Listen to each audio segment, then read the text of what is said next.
తాడేపల్లి తిరిగొచ్చిన మాజీ ముఖ్యమంత్రి జగన్ ని వైసీపీ నేతలు కలుస్తున్నారు. తమ నియోజకవర్గాల్లో పార్టీ పరిస్థితులు వివరిస్తున్నారు. ఆ క్రమంలో పార్టీని వదిలిపోతున్న కేడర్ గురించి చెబుతూ భవిష్యత్తుపై భయాందోళనలు వ్యక్తం చేస్తున్నారట. అయితే ఇప్పటికీ ఓటమిని అంగీకరించలేకపోతున్న జగన్ వారికి వైరాగ్యంతో విచిత్రమైన వేదాంతం చెబుతున్నారట.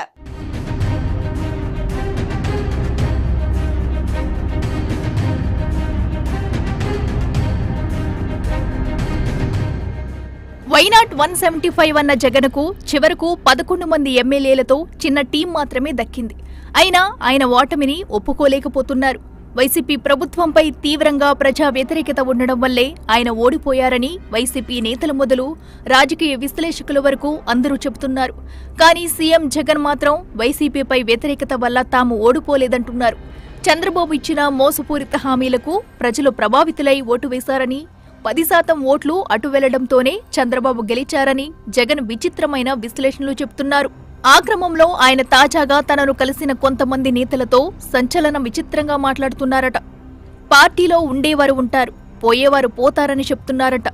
మొదట్లో వైసీపీని మొదలుపెట్టినప్పుడు తాను తన తల్లి విజయమ్మ మాత్రమే ఉన్నామని జగన్ గుర్తు చేస్తూ, తాను తన తల్లితో మొదలైన పార్టీని ఇక్కడి వరకు తీసుకొచ్చామని వైరాగ్యం ప్రదర్శిస్తున్నారట.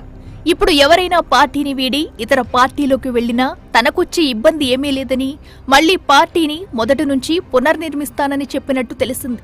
విలువలు, విశ్వసనీయత, నైతికత ఉన్నవారు పార్టీలో ఉంటారని, ఇవి లేనివారు వేరే పార్టీలోకి పోతారని జగన్ వ్యాఖ్యానించారట. వెళ్లిపోవాలనుకునేవారిని ఎంతకాలం ఆపగలమని బేలగా చెప్పుకుంటున్నారట. అసెంబ్లీలో ప్రధాన ప్రతిపక్ష హోదా దక్కకపోయినా వైసీపీకి శాసన మండలిలో 45 మంది ఎమ్మెల్సీలు ఉన్నారు. 60 మంది సభ్యులుండే మండలిలో ప్రభుత్వాన్ని ఇబ్బంది పెట్టవచ్చని జగన్ లెక్కలు వేసుకుంటున్నారు. అయితే కొందరు ఎమ్మెల్సీలు పార్టీ మారడానికి సిద్ధమవుతున్నట్టు ఆయనకు సమాచారం అందిందట.